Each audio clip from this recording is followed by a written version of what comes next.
Hey everybody, this one's called Go Trump Go. So we have a new president of the United States. His name's Donald Trump. He's taken office. He ran on what the bought and paid for news media says is a populist campaign, but we all know that many politicians are liars, so whether what he says and what he does could be theoretically opposites. So far, Trump has been doing exactly what he said he would do, in my opinion. Some people are concerned that he's appointed people who are considered insiders. Other people say that you need people with inside knowledge to affect real change, and I think that that is probably true. The day before the inauguration, I got an email saying that Mike Pence would take his oath on Ronald Reagan's Bible, open to 2 Chronicles 7 and 14. 2 Chronicles 7 and 14 says, "If my people who are called by my name will humble themselves and pray and seek my face and turn from their wicked ways, then I will hear from heaven and I will forgive their sin and I will heal their land." And so, and there you go. There's Mike Pence taking his oath of office, and the Bible is open for sure. I don't know if that's Reagan's Bible, and I don't know where it's open to, but certainly looks kind of interesting, that's for sure. As we come to a knowledge of understanding that these men are good and honorable men, then we each have a duty before God to support them all the way to our last dying breath. We should all pray for their safety and their wisdom to do the right things. Everything I am seeing is showing that Trump is doing exactly what he said he would do. This is actually taken from PBS NewsHour website, which I thought was kind of interesting, since they're kind of liberal, but still, you know, I mean, I found it was interesting. It was all there. So that was actually on the 24th. And today's the 26th, but it says the headline is 10 executive actions Trump has signed so far. And so we'll go through each of those. He says, but up at the top it says, on working 2 days of the Trump administration seems worthwhile to set aside high-wire battles over words and the inauguration crowd size. And so we're going to talk about the inauguration crowd size. The news media, you know, likes to spout lots of lies. And so, but these are this is what it says, and we'll go through each one of those points. So the media tried to show that Trump's inauguration crowd was very small in comparison to Obama's.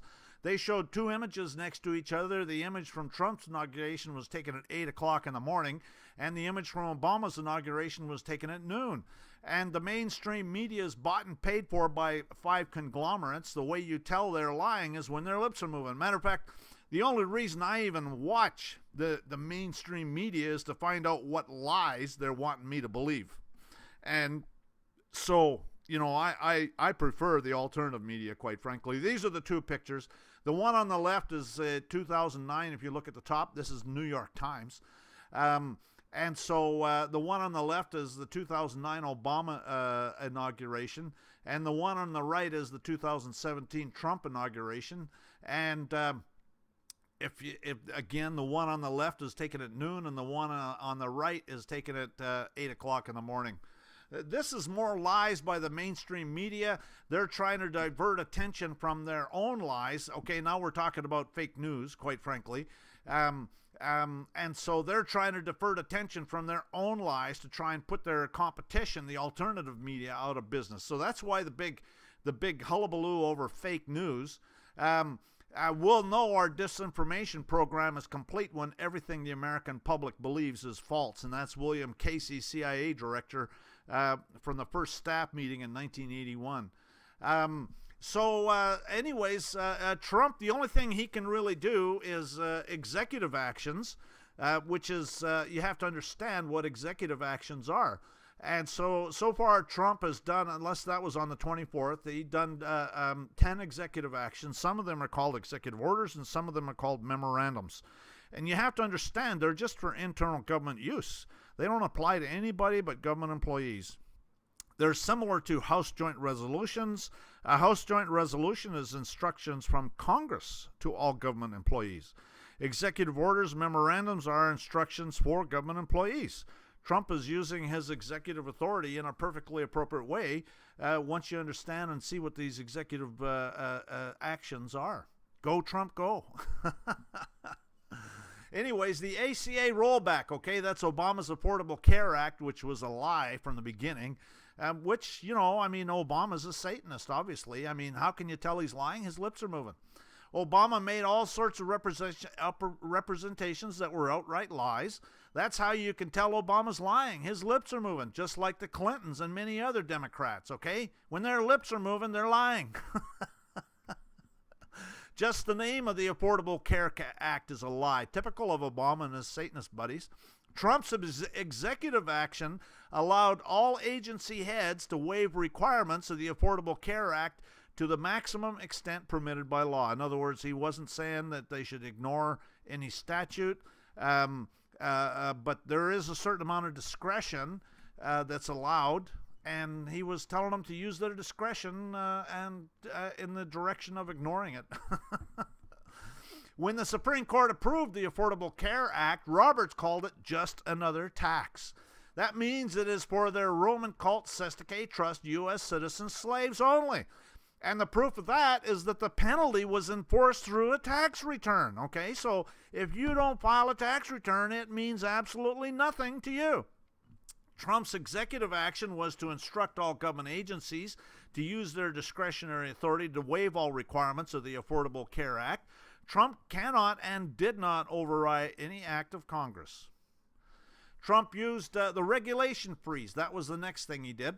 Trump used his executive authority to freeze all government regulations now in process but not approved until they're reviewed by him or an agency after he took office. All regulations are instructions for government employees. All regulations are created by the various government agencies. And this is, again, another perfectly appropriate use of executive authority.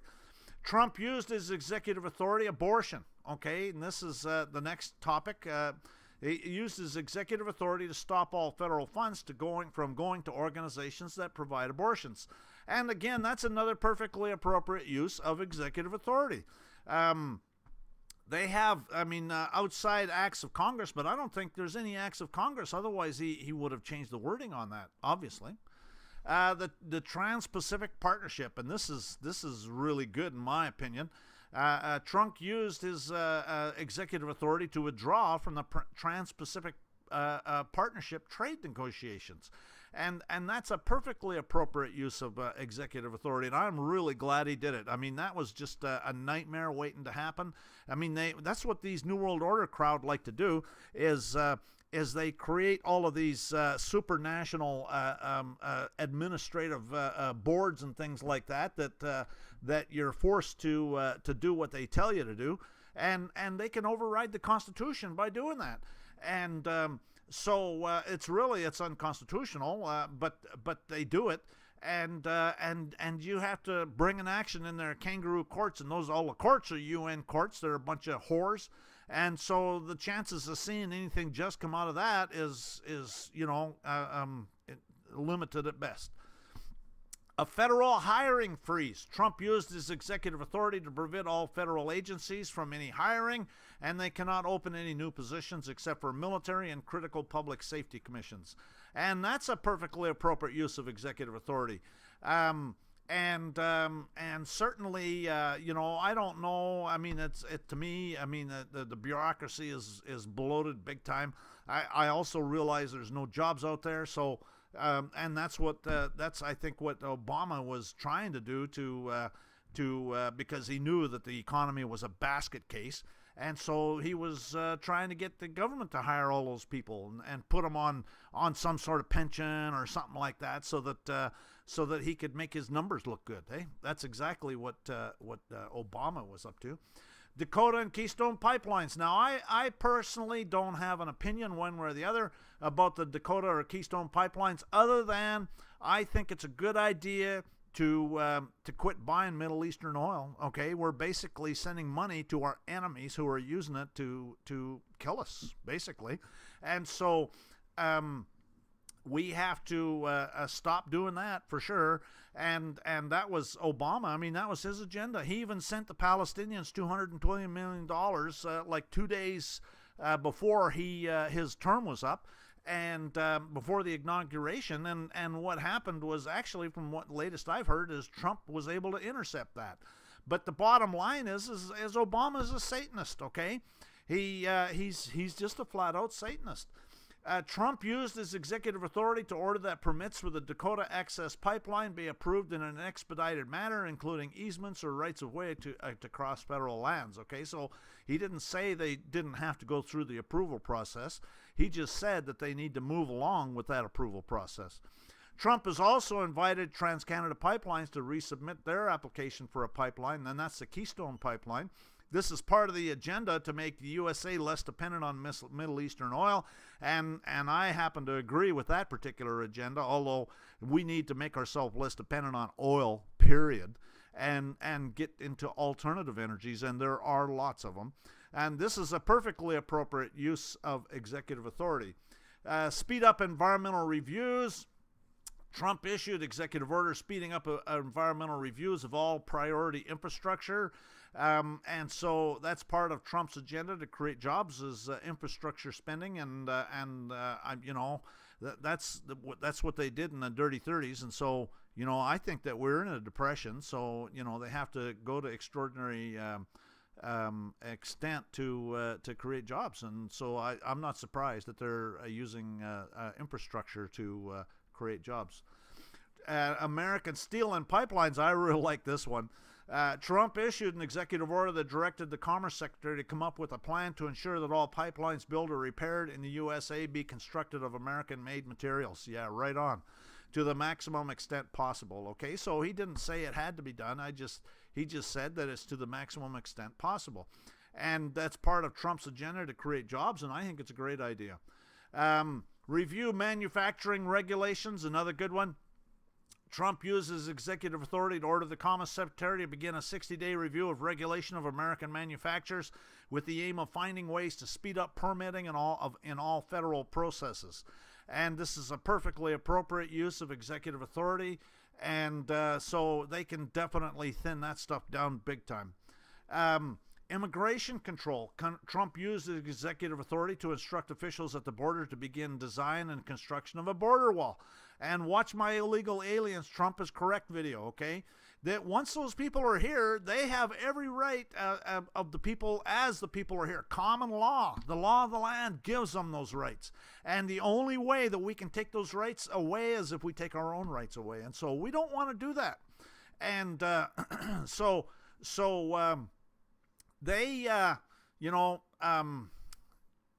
he's right. The only way that they can stop him is at the border. They have to stop him at the border. Is when they set foot on American soil, then they have rights. The common law gives them rights.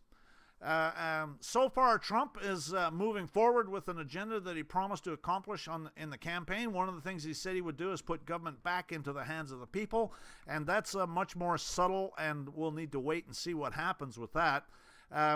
And this is the Declaration of Independence. When in the course of human events it becomes necessary for one people to dissolve the political bands which have connected them with another, and to assume among the powers of the earth a separate and equal station to which the law of nature and nature's God entitle them, a decent respect to the opinions of mankind requires that they should declare the causes which impel them to the separation. And we hold these truths to be self-evident, that all men are created equal, that they are endowed by their Creator with certain unalienable rights, that among these are life, liberty, and the pursuit of happiness. Now, the reason I mention the Declaration of Independence is because it's really a list of grievances. And but this is taken from the beginning, the preamble, I guess you might call it. And it talks about the stuff I have underlined is the law of nature and nature's God, and endowed by their Creator. And so we're going to talk about those phrases. And the law of nature, and this is taken, actually the law of nature is taken from Blackstone's Commentaries and the Laws of England. And that was a publication that was written by Blackstone in 1765 to 1769, which is just before the War of Independence. And so Jefferson used those terminologies in the Declaration of Independence on purpose. I mean, everything. Jefferson was a brilliant guy, and so he knew exactly what to put in there.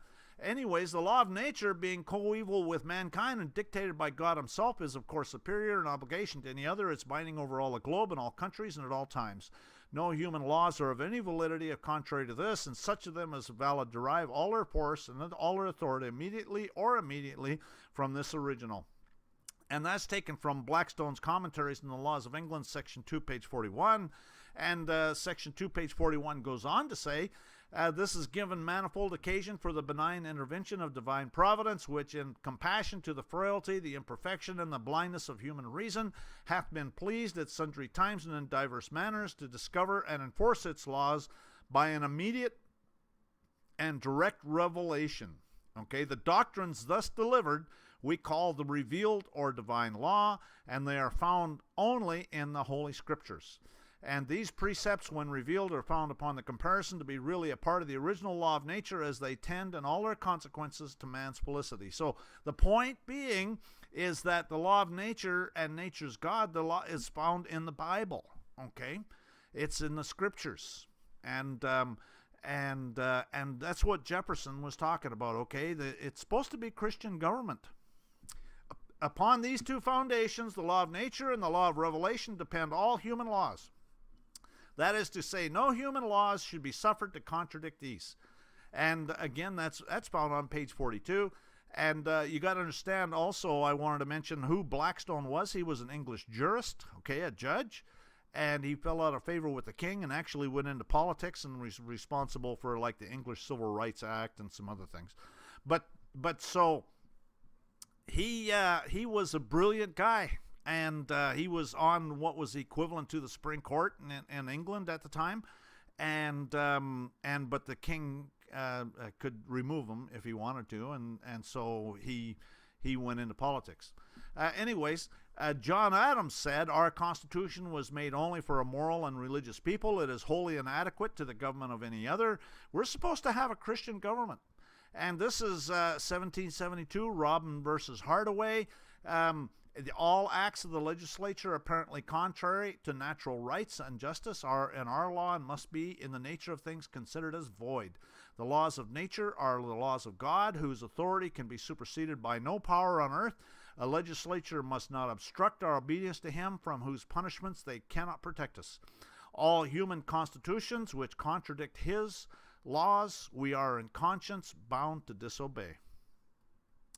Every citizen and freeman is endowed with certain rights and privileges to enjoy which no written law or statute is required. These are fundamental or natural rights recognized among all free people. And so this is not something new. This is something that's as old as time itself. As a general rule, men have the natural right to do anything which their inclinations may suggest, if it be not evil in itself and in no way impairs the rights of others. And so what they're saying there is that you can do anything you want as long as you don't damage someone's person or their property. And so that's natural law. This is Noah Webster, who lived from 1758 to 1843. American patriot and scholar, author of the first dictionary of American English language in 1806, and the author of the 1828 edition of the dictionary that bears his name. He says that when you become entitled to exercise the right of voting for public officers, let it be impressed on your mind that God commands you to choose for rulers just men who will rule in the fear of God. The preservation of our government depends upon faithful discharge of this duty.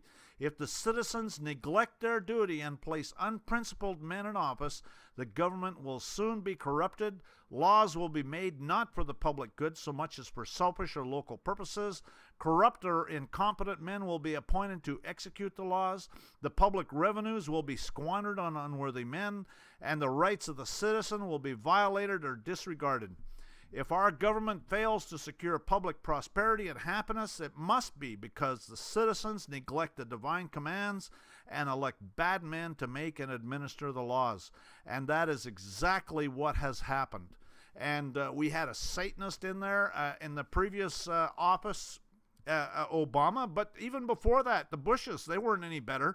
And Clinton, another Satanist. And so this is all Satanism.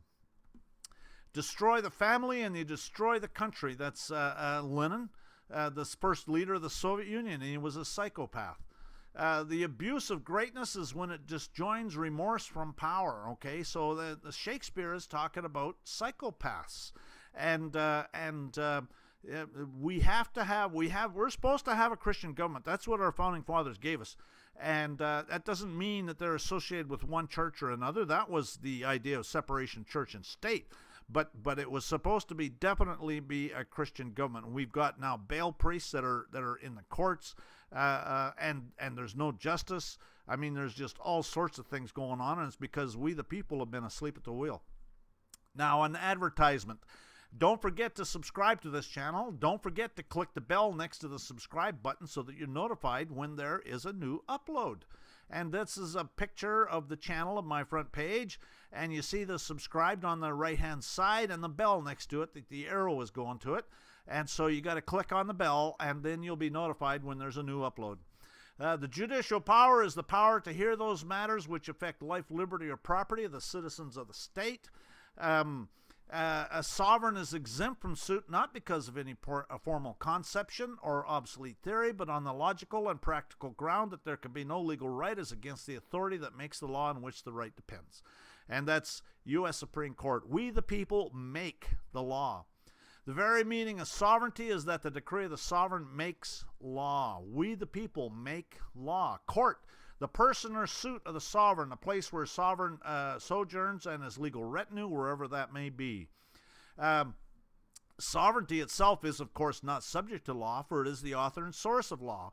While sovereign powers are delegated to the agencies of government, sovereignty itself remains with the people, by whom and for whom all government exists and acts. And that's, again, U.S. Supreme Court. Governments are but trustees acting under derived authority and have no power to delegate what's not delegated to them. So we, the people, delegated certain authority to the government. But the people, as the original fountain, might take away what they have delegated and entrust to whom they please.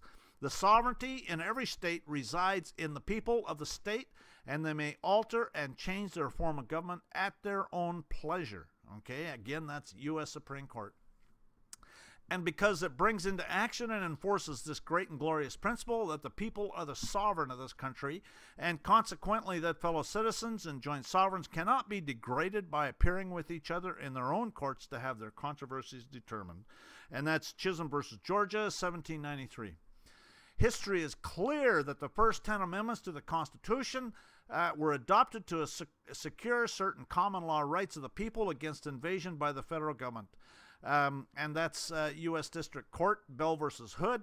And so what the first 10 amendments to the Constitution do is they affirm rights that already existed, okay? Common law is natural law, which is law of the land, and that's all found in the Bible. Natural rights are found in the Bible. It is because we have Christian government that we are free. That is the reason. It's because we have Christian government that we are free. There's no other free governments on the planet that aren't Christian. Our rights are unlimited, okay? Under natural law, our rights are unlimited. We have freedom of religion, freedom of speech, right to due process, right to property, right to face accuser, right to trial by jury, right to be free from unreasonable search and seizure, right to counsel of our choice. This is just a few of them. They're unlimited. I could list them all day and I'd never get them all. And so the point is that, as a matter of fact, it's easier to say what I can't do, okay? I can't do anything that'll injure someone's person or their property. Other than that, I can do anything. And this is Hale versus Henkel. U.S. Supreme Court again. The individual may stand upon his constitutional rights as a citizen. He's entitled to carry on his private business in his own way. His power to contract is unlimited. He owes no duty to the state or to his neighbors to divulge his business or to open his doors to an investigation so far as it may tend to incriminate him. He owes no such duty to the state since he receives nothing therefrom beyond the protection of his life, liberty, and property. And that's extremely important phrase. We do not go to the government for welfare. We do not go to the government for anything. And they have a duty to protect our life, liberty, and property. His rights are such as existed by the law of the land long antecedent to the organization of the state, and can only be taken from him by due process of law. Well, antecedent means long before the organization of the state. Our rights, the law of the land, has been here from the beginning of time. Okay, our rights come from God. Okay, again, it comes down to that, is that our rights come from God. That's the reason they put God in the Declaration of Independence and in the Constitution, because the reason is that if our rights come from God, then only God can take them away. And so, anyways, let me continue on. His rights can only be taken away from him by due process of law and in accordance with the Constitution. Among his rights are a refusal to incriminate himself and the immunity of himself and his property from arrest or seizure, except under a judicial power warrant, a warrant of the law. He owes nothing to the public so long as he does not trespass upon their rights. And so, natural law is law of the land, and it was here before the government, and it has always been here. Announcing another subscription-based YouTube channel called Sovereignty International. The recommended cost of the subscription is currently $1.99 because it avoids the advertising only. The only power that the New World Order Satanists have over us is through fraud and deception, and my agenda is to expose it all for our benefit. And so, therefore, I was originally going to have exclusive material on the channel, but I can't think of anything exclusive that I want to put on there. So the only advantage to subscribing to it is that you'll avoid advertising. I would, you can also use it to make donations, and I would certainly appreciate those. But that's really the only advantage, in all honesty. Anyways, I'm currently publishing 6 videos a week. Some people had trouble finding it, so that's the link at the bottom of this video. This is actually the front page, and you can see the link to it at the top. Now, and the bottom arrow talks about start a free channel. Some people donated me $1.99, and they did it through PayPal. And so I tried to contact them and see if they had made a mistake, because I was thinking that maybe they were expecting to get the subscription, but so. It's because if you send me $1.99, I cannot sign you up to this channel. Okay, you have to go through YouTube. YouTube is probably going to take a piece of the action, and then send me the rest. But the bottom line is that I have no control over that. I cannot put anybody on that channel on a subscription or anything. That's completely YouTube that does that. So you're going to have to, if you want the subscription, you got to go there, start the free trial, etc., etc. Anyways, these people are cowards, okay? Currently, there are many Satanists in government at all levels. They use fraud and lies and deception to enslave we the people. They're all cowards because they're afraid to tell the truth. The truth is that we the people are the ones who really hold the power. And fraud and lies, anybody that lies is a coward, if you think about it. They screen out intelligent people in the hiring process of their law enforcement officers, and that's a good example of that is Jordan versus City of New London, which is the U.S. Court of Appeals for the Second Circuit, and it's case number 99-9188.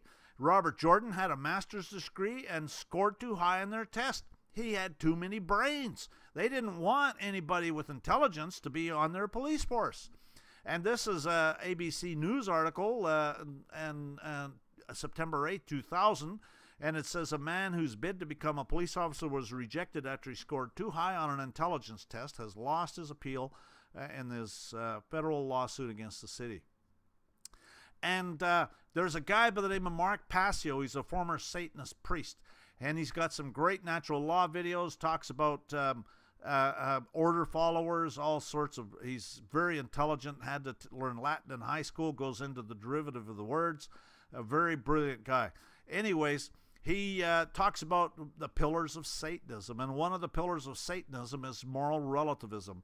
There's no absolute right or wrong. Truth is relative. It's just what we make up as what's right or wrong. What's right or wrong is what we decide today, and tomorrow it'll be something else.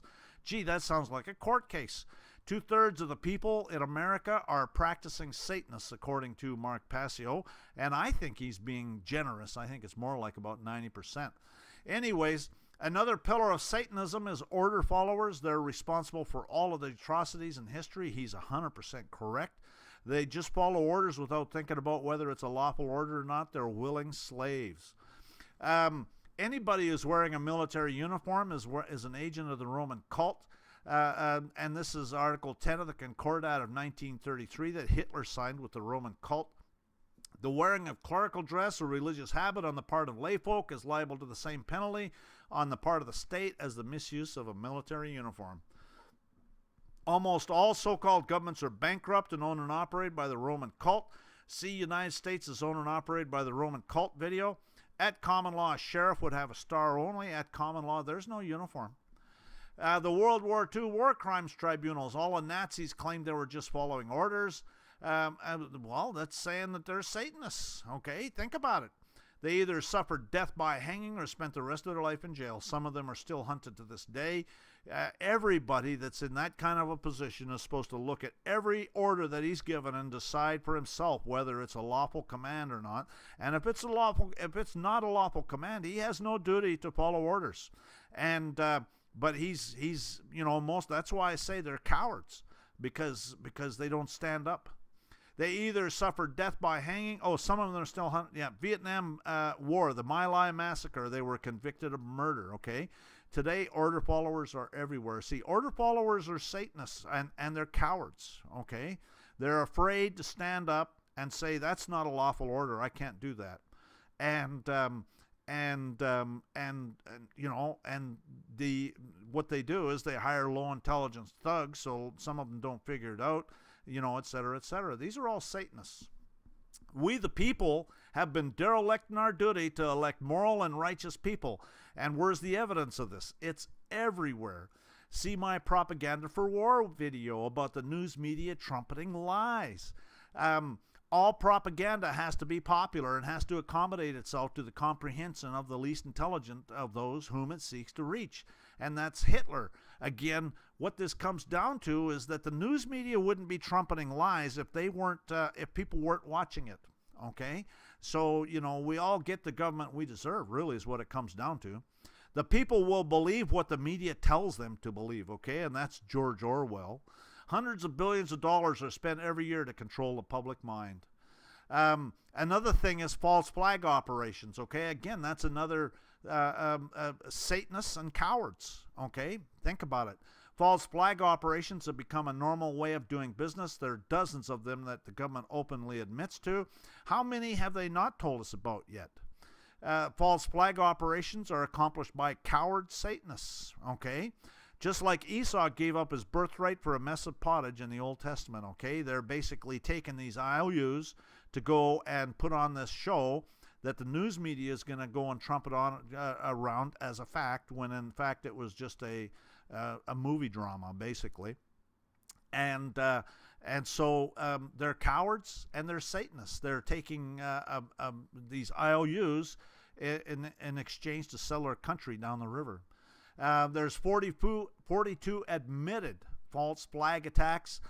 False flag is a horrific staged event blamed on a political enemy and used as a pretext to start a war or enact draconian laws in the name of national security. And how to spot a false flag? Number one is you get immediate national news coverage. Number two, there's a political agenda involved. Number three, an incident inspires intense emotion. And there's initial media stories conflict with the official story. No one is allowed to see any dead bodies. Similar drills are held nearby. And there's maelstrom media manipulation tactics and federal government attention. Okay, so those are some guidelines on how to spot a false flag. So how do you tell when Obama was lying? Well, his lips were moving. That means he's a Satanist. Every word that came out of his mouth, I used to just surf right on past him, because I'm not going to sit there and get lied to. And so I completely ignore the guy. I got nothing but contempt. How could you tell when Clinton was? It's the same thing. Okay, when his lips are moving, he's lying. Okay, and that's whether it's him or her. Either one of them, it doesn't matter. They're lying. The Bushes are not much better. Both parties are full of Satanists, a large percentage. There's not all Satanists, but there is a large percentage of them that sit there. They call it spin. Okay, how can we spin this thing? How can we lie to people and make them think something else? When the government lies to you, it's called politics. But when you lie to the government, it's called obstruction of justice. Okay, so again, lies equals Satanism equals cowards. These people are cowards. Obama lied about the real unemployment statistics. He's a coward. He didn't want people to find out what the real unemployment statistics were. Obama lied about the real economic indicators. He's a coward. He didn't want people to find out what the real economic indicators were. Obama started and funded ISIS, and he lied about that. He's a coward. I mean, he could wind up in jail yet. Obama's responsible for the millions of refugees flooding into Europe and America who are fleeing from the Middle East. And the reason they're doing that is because Obama destroyed all the infrastructure in Syria and the Middle East, and so now they don't have running water and stuff like that, and they got they're refugees. It's exactly what they are. Generally speaking, the Democratic Party and their supporters are the worst Satanists, although that's not 100% true. They tend to be there, but not all of them are. Reagan was better than most, and they tried to murder him. Kennedy was murdered 7 days after he stated he had to notify the people about a plot to enslave every man, woman, and child. I would call Kennedy a good and honorable man, but he was by no means perfect. None of us are. There's a plot in this country to enslave every man, woman, and child. Before I leave this high and noble office, I tend to expose this plot. And that was 7 days before he was murdered.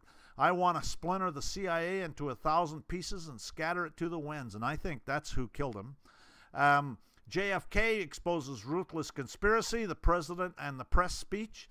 We are opposed around the world by a monolithic and ruthless conspiracy that relies on covert means for expanding its sphere of influence, on infiltration instead of invasion, on subversion instead of elections, on intimidation instead of free choice, on guerrillas by night instead of armies by day. It is a system which has conscripted vast human and material resources into the building of a tightly knit, highly efficient machine that combines military, diplomatic, intelligence, economic, scientific, and political operations. And JFK certainly tried, and he did what he could, and they killed him for it.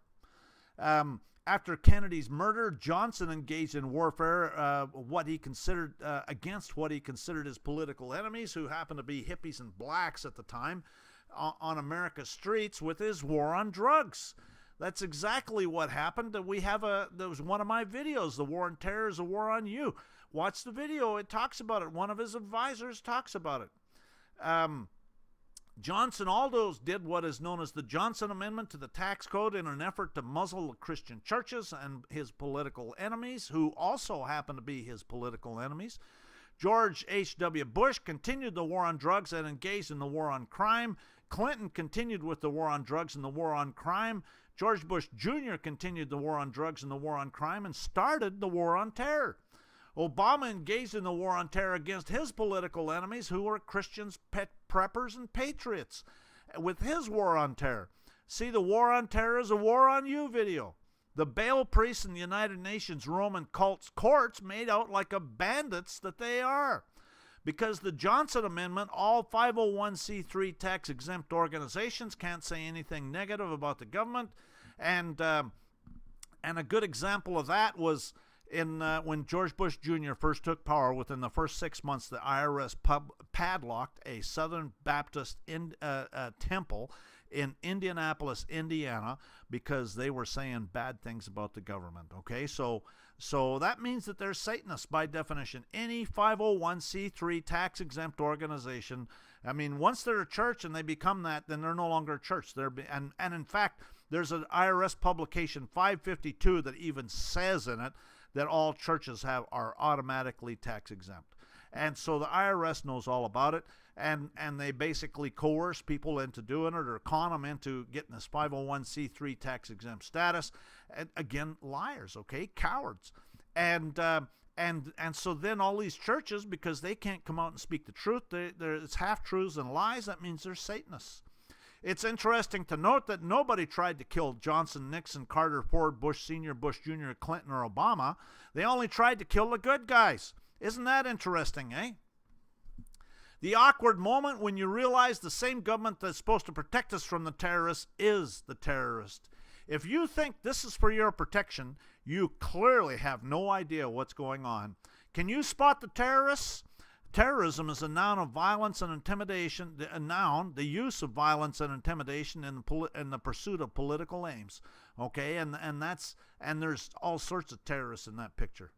And there's the biggest terrorist of them all. Okay, fortunately he's not in office anymore, but his legacy is still with us, and we have to deal with it.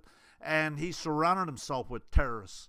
And we have a new guy in office, and he's trying to undo a bunch of it, but there's a whole huge amount of stuff that has to be done. He's off and running, so we'll see. We'll see. That's all I can say. Warning, this is the standing army you're told not to tolerate. And another advertisement. Check out my other videos.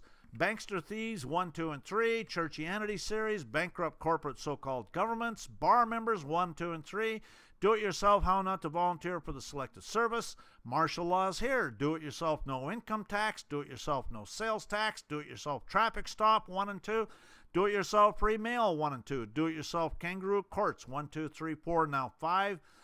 Anyways, check out my other videos. They'll help you to understand, fill in some of the gaps, the things that we talk about here too. Anyways, Mark Passio is right when he says the majority of this people are practicing Satanists. Most so-called Christian churches are effectively muzzled by the Johnson Amendment and because they cannot speak the truth speak what they view to be the truth, the best they can do is speak half-truths and falsehoods, which means they're Satanists, as Mark Passio said. Revelations 2 and 9, I know thy works and tribulation. I know the blasphemy of them that say they are Jews or Christians or Mormons and are not, but are the synagogue of Satan. The task ahead of you is never as great as the power behind you, and that's be strong in the Lord and his mighty power, Ephesians 6 and 10. So, go Trump, go. We need to keep Trump focused on bringing back the power to the people. We need to keep Trump focused on Christian government, which will protect our freedoms. We need less secrecy, which is fraud and deception by cowards, and more openness and accountability in government. We need to let Trump know that as he moves forward with his agenda, we'll be behind him all the way. The Satanists have clearly demonstrated that he's not working for them, so we need to be there for him. Anyways, copies of these documents can be found at my private group at Yahoo called Administrating Your Public Servants. I have YouTube videos that are videos of private information shares that show these and other court citations that are available for a donation. Donations to support this work are appreciated. This last paragraph is for the order follower Satanist revenue officers that are operating in their private capacity under the Federal Tax Lien Act of 1966. They can take their privileges and benefits and put them up their rectal orifice. I prefer gold or silver coin, but as an extremely less desirable alternative, I can accept the IOUs, Federal Reserve notes, PayPal gifts, checks, money orders, etc. Send me an email for particulars. My blog is sovereigntyinternational.wordpress.com. My website is sovereigntyinternational.fyi. My email address is engineerwin@yahoo. My YouTube profiles, Sovereign Living and Sovereignty International. My Facebook community page, I deleted it due to censorship on the part of Facebook.